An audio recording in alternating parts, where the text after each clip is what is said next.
Hi folks, and welcome to the channel, and this is part number 2 of rebuilding the engine of old Rusty. And I have already a lot of spare parts that I picked up this week, and we go through all this while we are rebuilding the block. In part number 1 we took the crankshaft out and the camshaft. We polished the camshaft, we checked it, and that was quite alright. However, the crankshaft had to be sent away for machining, and it's going to take another 2 weeks before I'm going to get this one back. But meanwhile, we can start to continue with working on the block, and in part number 2 we're going to clean up the block even further. We're going to make sure that all the machined areas are really flat and smooth, but we'll also fit the new liners inside, and we're going to have a look at the con rods, because that was a major challenge for me. Now, some people made some comments on the previous video, and I don't fully agree with them. Some people made the comment that you should never sandblast or abrasive blast an engine block. I don't really agree with that, but I can understand why that comment was made, because I did not, in part 1, explain that I actually taped off all the machined areas and all the openings that give access to the oil galleries. So let me show you what I mean with that. And in my opinion, abrasive blasting an engine block is not an issue as long as you don't blast on the machined areas. And you can see that I have them taped off here, over here, and here, so no grit can actually get into the engine. I have done the same thing on the top, and I'll show you that in a second. So if you then abrasive blast only the surface, low pressure with a very small grit, then there is no issue whatsoever. Of course, you will have to clean up the whole engine thoroughly afterwards, and we'll do that in this video. And here is the front side of the motor. This is where the oil gallery is, where all the push rods are, and it's completely been taped off. Also, the top of the engine block, where the cylinder head is sitting on, has been taped off. And I also masked off the carter, so very little grit could actually get into the block. And at the inside, I even covered the openings where the sleeves are sitting, and I've done that with plastic caps from, guess what, Nutella. Here we go, see? So now let us start to remove all these masking elements, and then we can start cleaning up all those surfaces.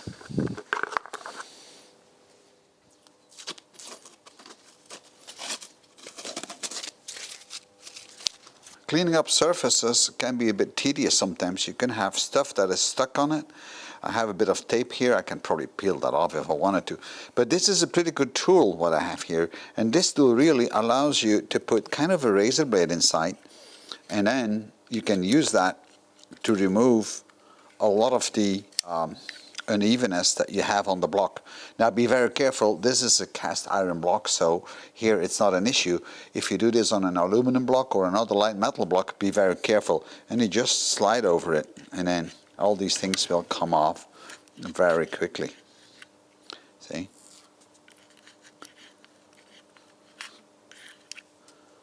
Of course you can use other products for that as well, but this is always a very good start to clean up the surface. Just slide over it and make sure that all the debris is off it. But be careful, you don't want to be too rough with this. You can see I have a little bit of surface rust on this, but don't worry, we get all this off. But first I want to get the majority of debris off it. You can also do it with a sharp piece of wood. I've seen people doing that as well. There are machined areas that are precision machined, or at least that's what I call it, and there are machined areas that are not really high precision. For instance, the distributor area, the fuel pump area, those are machined areas that need to be treated with care, but they are not really high precision, so I'm going to clean them up a bit different. The top of the block, where the cylinder head is sitting on, that is a precision machined area, so that we're going to clean in a different way. Now, cleaning up the non-precision areas, I'm going to use some of these sanding blocks, and they are pre-made sanding blocks. And I'm going to use these sanding blocks to clean up the non-precision machined areas, and they come in different grits and shapes, as you can see. This is a very fine one, this is a fine one, And this is a shaped one, as you can see, for edges and so on. Now I'm going to go with a grit of 400. That is more than good enough, and I'm going to soak the surface with WD-40. So let's spray some WD-40 on it. Let's soak it. And now we can start sanding. There we go. And gently rub it back and forth. You don't need to put a lot of pressure on, and check it every so often for smoothness. And I think this starts to look already quite good. You have to keep it flat and make sure you don't round off the edges, okay? And then we'll do it the other direction as well. And try to cover the whole surface.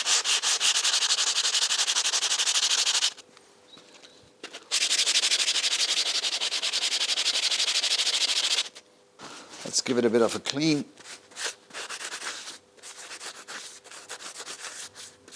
And I think this is really good already. There's not much more we need to do on this. I think all the unevenness is gone, and we should be good to go on this one.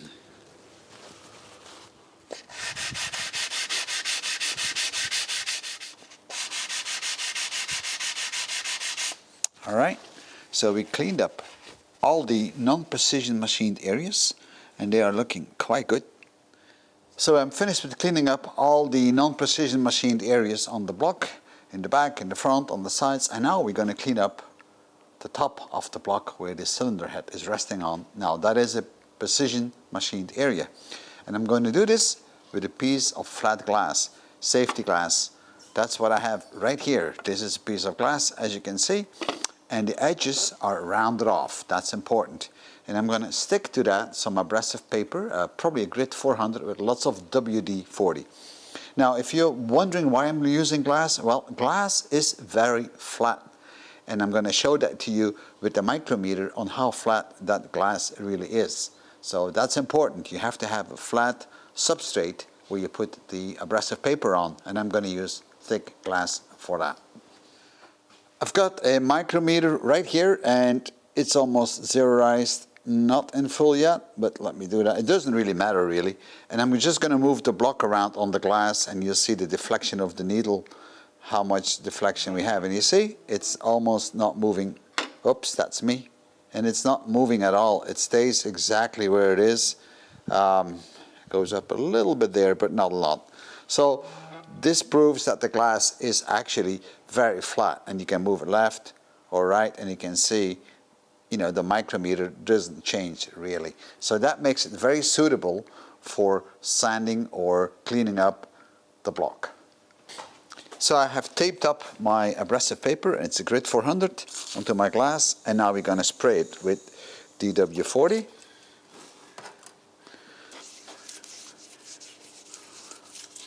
And then we're just going to start sanding it. Flip it over and slide in long strokes.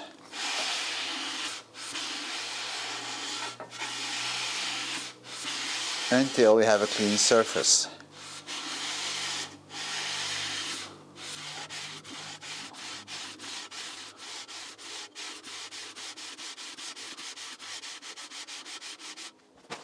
When you feel it, it starts to go smoother, and every so often you need to check the paper and clean it up, or even replace it.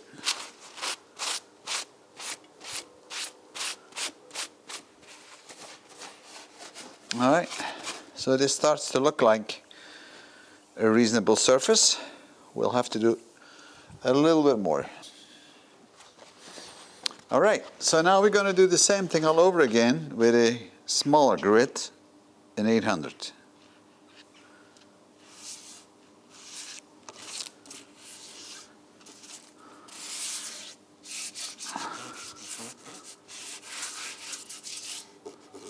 It's exactly the same scenario.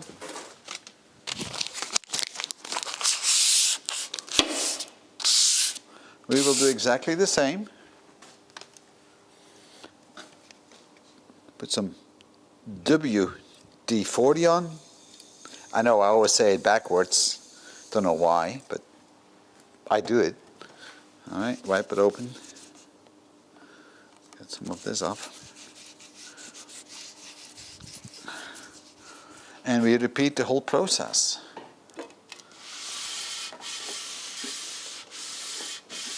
We just keep doing this until the surface is clean. And you can feel it, it becomes a lot smoother.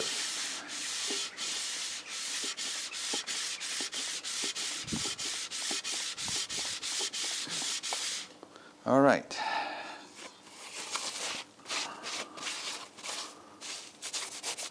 I think this is starting to look all right. We're going to give it another rub.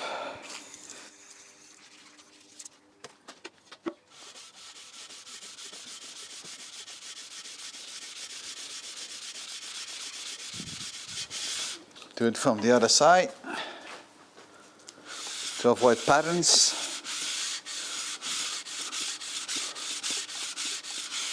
A bit sideways.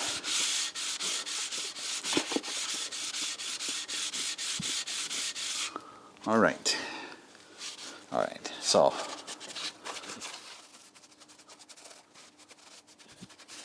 yeah, that looks really nice. There's an area where I have a bit of a dark spot, and I'm not sure if this is really deeper. I can't feel it, but let's check it and see. We use a micrometer for that, and I'm just going to move it. See, it deflects a little bit, but that's now of course close to the edge. But this is 0.02 mil, so that's not too bad. Now there's a small pit there, and I'm sure that will cause the needle to deflect a bit more, see? But that's a very small area, so I'm not really concerned about that. I finished cleaning up the top of the block where the cylinder head goes on, and I think this is turning out quite nice, and it is very flat and smooth. I double checked it, and I don't have to get it machined. If it wasn't flat, I would have to get it machined. But now it's time to fit the followers, and these are the followers, and they are sliding into a bore, and the bore are right here. These are the bores. Now those are a bit dirty, and I will have to clean them out. Now the followers themselves, I've cleaned them up already in the ultrasonic bath, and actually I polished them as well, because they are still in a very good condition. There's a little bit of wear and tear on it, but there's almost nothing. So we're going to reuse those. But now I need to clean out these bores. And that's where they are. And to clean them out, I'm going to use a small copper brush. And then I rub a piece of paper around my brush, spray it again with WD-40, and then push it through again.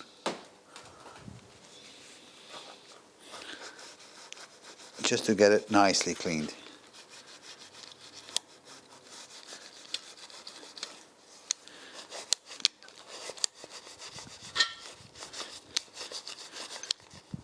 To clean out the bores where these followers are sitting, I'm going to use this tool. This is typically what we use, a honing tool. And I'm going to stick it in the bore and make it rotate gently.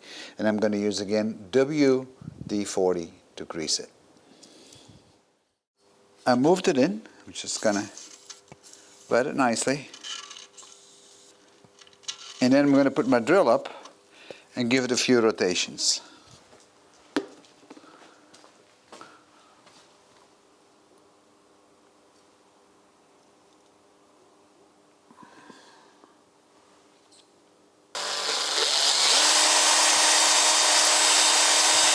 Go up and down, up and down, up and down, up and down.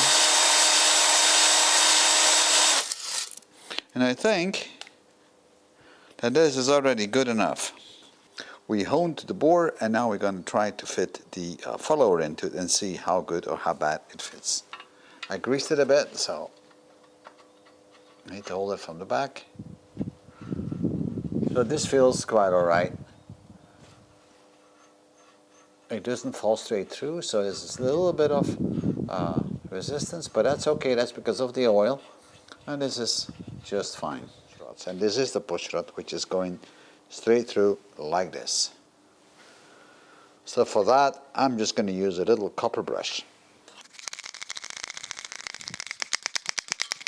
Okay, that looks good.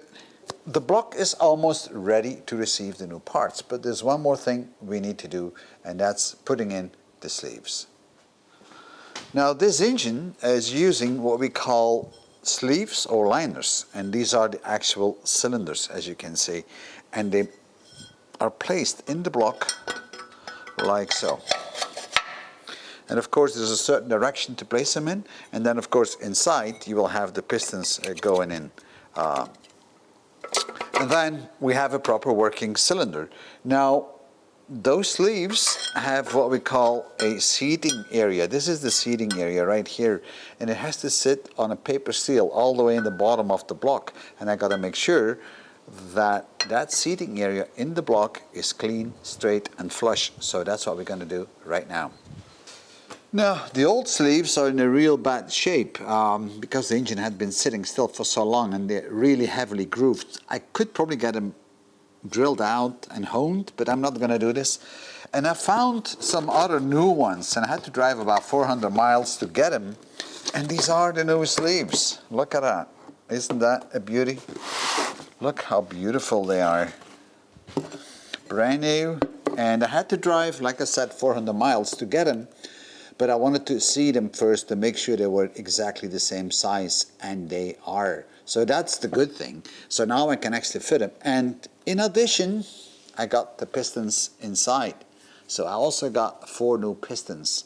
I still have to put the con rods up. Now that's a completely different story altogether, which we'll be talking about in a few minutes. But what I wanted to show you really now is this is the seating area right here. And that's the part that has to sit very nice into the block. That has to be flat. So now let us prepare that. The way I'm going to prepare the seating area in the block is by using some fine grinding paste that you typically use for valves, and that's going to work just fine. And I'm going to use the old sleeve and fit it in. I'm just going to put some up here all around, and then we're going to grind in that whole surface, so it should be then fairly clean. Oops. Make sure there's enough on it, and then gonna slide it in position. And what I've done is I placed an old piston on the top of it. I carved some grooves on it so it's stuck in it, and then I put a bolt through it. So that way I can do this work a bit easier. All I need now is a wrench, stick it over there, another socket to push it a bit, and I just move around like this, back and forth, just like you would do, just like grinding a valve.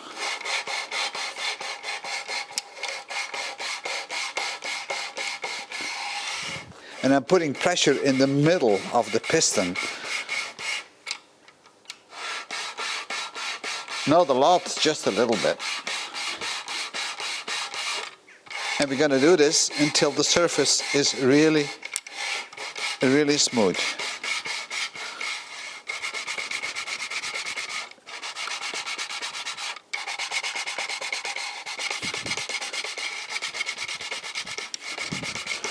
All right, let's have a look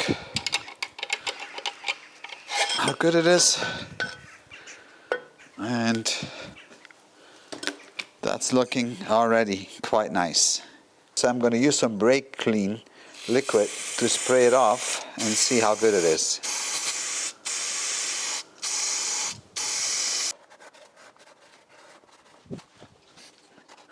Well, this starts to look like it, but I think I will have to do a couple more runs. As you can see, the whole seating area now is cleaned up on all 4 of the bores where the sleeves will fit in. So now we're going to try to fit them and measure them out. So we finished preparing the seating area, and now it's about time to start fitting the new sleeves, at least to try to fit them. Now, as you've seen, I numbered them 1, 2, 3, and 4 because it's important, because I have to keep them in that order from now on, because I have to measure how deep they sink into the block, because I have to put a paper seal right here in the seating area of a specific thickness so that these sleeves are sticking out a little bit above the block. And I have to order those paper seals. I don't have them for the moment, but that's why I need to measure them first. And of course you can't mix them because it may be different from sleeve to sleeve. And that's why they are numbered. Now, these sleeves, I got lucky to get them because even in the old days, people used to use parts of one car into another car, and Citroën did the same. They had the traction avant with this type of an engine, but they also fitted this engine or a modified engine into the U23 truck. So I'm going to use traction avant sleeves. They are exactly the same size. So together with the new pistons, and you'll see how we do this because I have a little bit of a story to tell you about the con rod. Cylinder number 1 is going in near to the distribution chain. Number 1. Number 2. And I need to make sure they are back to back because there's a flat side on the sides where they sit towards each other. And you can see that over here. And number 3.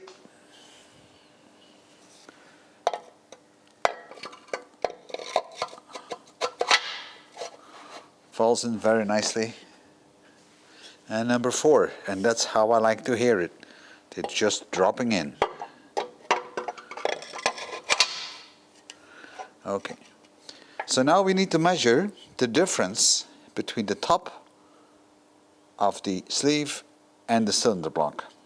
With the liners now in the block, I need to figure out what is the distance from the top of the liner to the block. Maybe the liner sits below the block, or maybe the liner sits above it. And from that, I need to determine how thick my paper seal will have to be for the final assembly. Now, typically, these liners should stick out between 0.09 of a millimeter to 0.14 of a mil above the surface of the block, with a 0.03 of a mil tolerance. Installed the micrometer and we calibrated it to 0 on the engine block. So now I'm going to move it to the cylinder sleeve and lock it in place and see what we have. So here we have about 0.3 mil. I'm just going to move it back one more time, just to want to make sure that I don't make no mistakes, and because sometimes you can have small mistakes. Yeah, it's a bit off, but maybe, there we go. Right, so that's good. So let me go back just to make sure that everything is still all right. And yeah, it's about 0.3, right? So I guess we can agree that we have something like 0.03 difference. So in fact, the sleeve is sticking out. And now I need to do this for every individual cylinder. So again, on the block, that's about 0. Going to the sleeve, in the middle of the sleeve, that one is 0.02. I've done all the measurements and all 4 sleeves are pretty close to each other, so I can actually get by with a 1 mil paper seal for all 4 of them, except the first one. It's just on the edge, but it will work. It's sticking a bit higher out than the other ones, but only about 0.02 of a mil, so we should be good. Right, but we're not done yet. The next thing we're going to do now is to remove the sleeves again, and then we need to rinse out this whole engine completely, because we've been grinding, we've been cleaning up this engine, so there's a lot of debris probably in the engine, so now we need to clean it again. We're going to hose it down, but we'll also flush through all the oil channels. Now, some people made some comments that you should rinse down the block after sandblasting, and they're absolutely right. I didn't mention it in part 1, but you remember we still had to clean up a lot of things. So we've been sanding a lot, we've still been scraping off some metal. So now it's time to clean it up. So first of all, I'm going to blow it all out, and then we're going to rinse it down with some water, and then we're going to dry it up.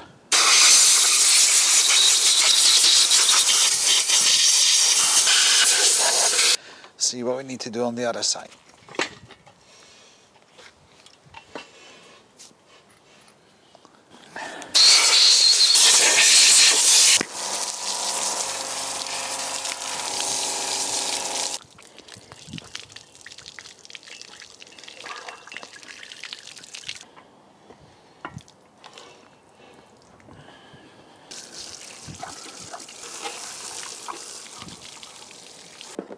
So now we're going to blow out the oil channels, and for that one I'm using a cleaning liquid and I'm using an ordinary cheap sandblasting gun.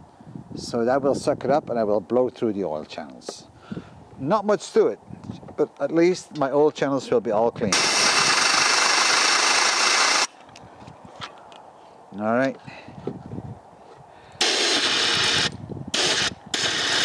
Let's see what comes out of it, right?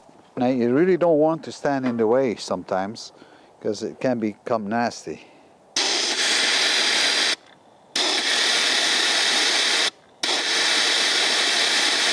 All right.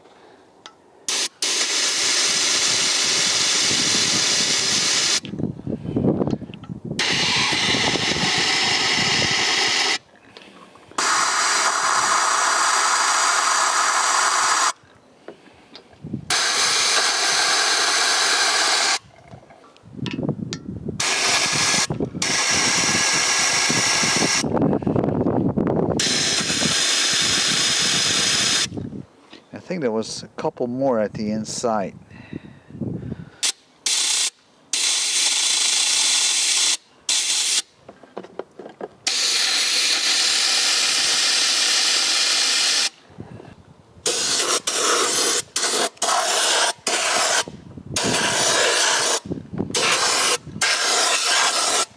All right, so let's turn it over and clean it from the other side.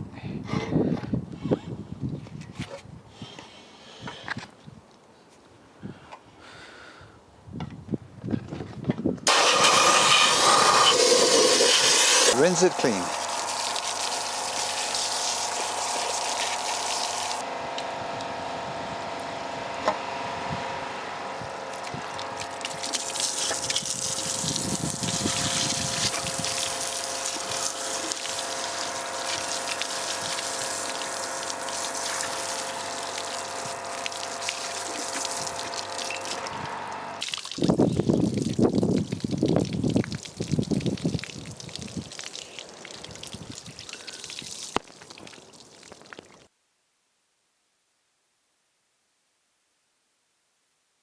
We have dried up the engine block.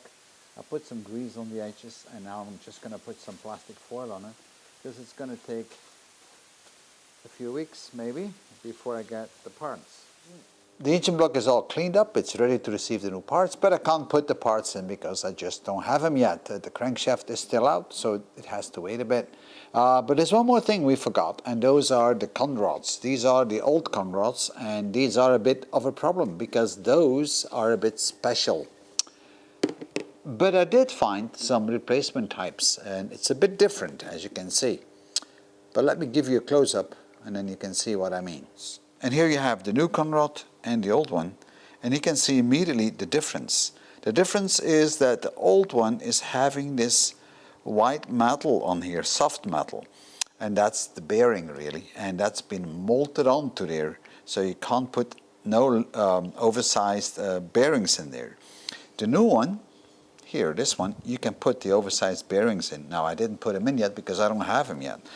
So that's the first difference. So it took me a bit of searching to find those. And even then, they are not even the same. But look, you can see the big end, how the big end differs. This is straightforward, as you can see. But this one, it's not. I mean, it's kind of bended. But all by all, they are exactly the same size. So these are a lot better because you will push on the crankshaft with the more stronger side. Where on this side you start pushing actually almost where they join together, which is a bit less good. This is the old conrod, and let me show you. You can actually melt this bearing off the conrod, see? See it going? See how it drips off? There you go. It's almost like kind of solder, thin.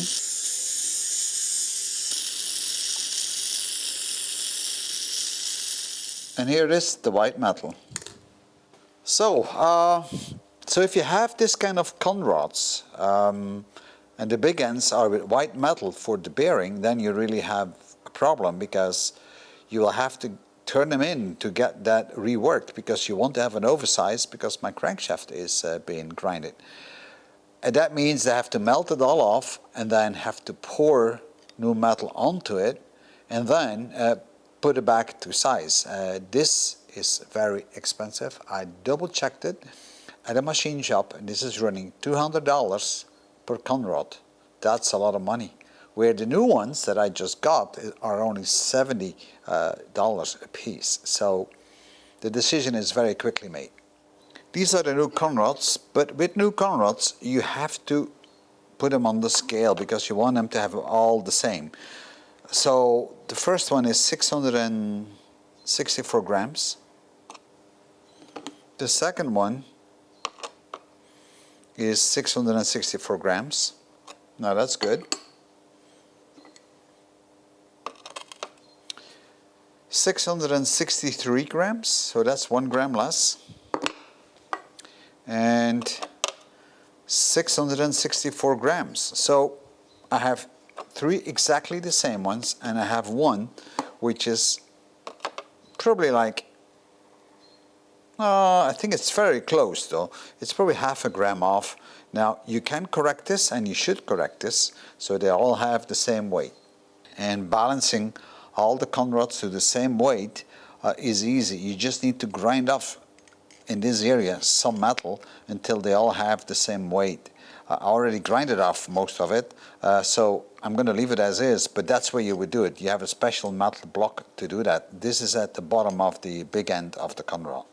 So folks, we are nearing the end of this video, and hopefully you enjoyed it as much as I did. But first of all, let me put the conrods back in their boxes, because I'm not going to install them in this video. That's going to be for the next one, as soon as we have the crankshaft back. Now that's going to take another 2 weeks, so you will have to be a bit patient. So I'll see you guys in part number 3. Bye bye.